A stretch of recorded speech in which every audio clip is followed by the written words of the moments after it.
Hi, my name is Ruchi Gupta, and this is my reflective response on story Down in Kitchen. When I first listened to the story in the video, I realized that I was not fully understanding it.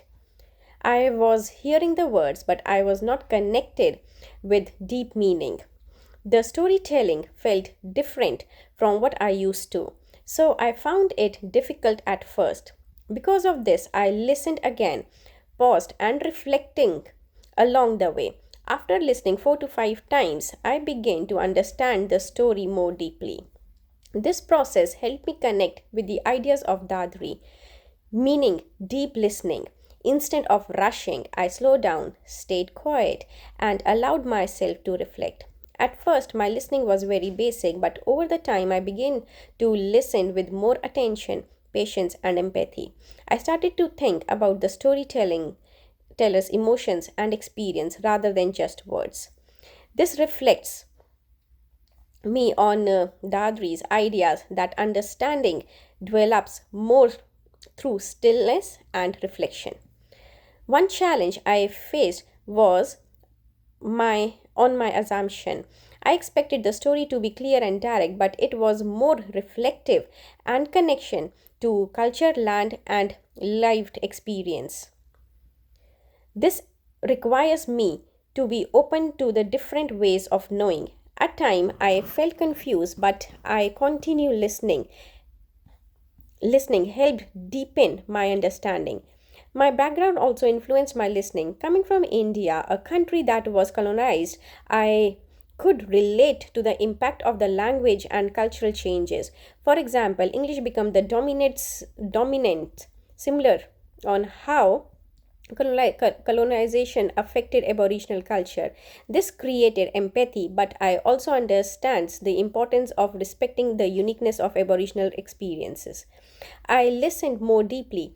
My thinking changed. Earlier, I believed learning was mainly through planned activities. Now I understand the culture is lived experience and shared through relationships.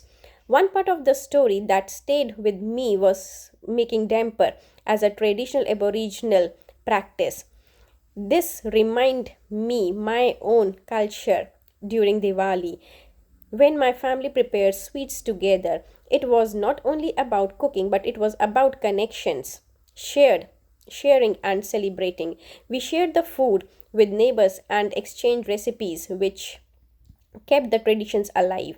This helped me realize that food is meaningful way to share the culture and building belongingness. Similarly, making damper with children can create the deeper connection and about the culture.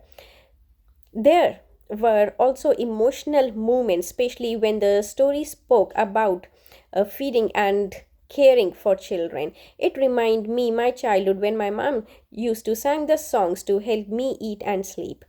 These memories made the story feel more personal and helped me connect more deeply.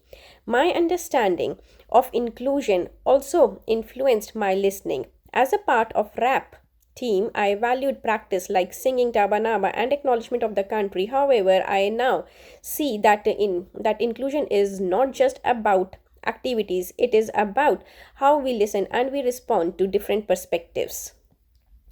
This idea from ECA highlights that inclusion means ensuring every child feel valued and can participate. This connects with deep connection as it helps create belonging and respect. This also aligns with Reggio Emilia approach. Rinaldi 2011 explains that listening is an active process that build relationship and value children's voice. This connects strongly with Dadri as both focuses on respect, reflection and connection. Overall, this experience has changed how I understand listening, culture and inclusion. Deep listening takes time and patience, but it helps build stronger relationship and deeper understanding.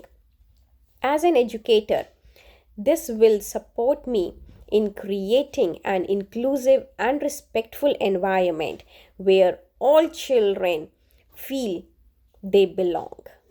Thank you so much for listening me. Bye bye.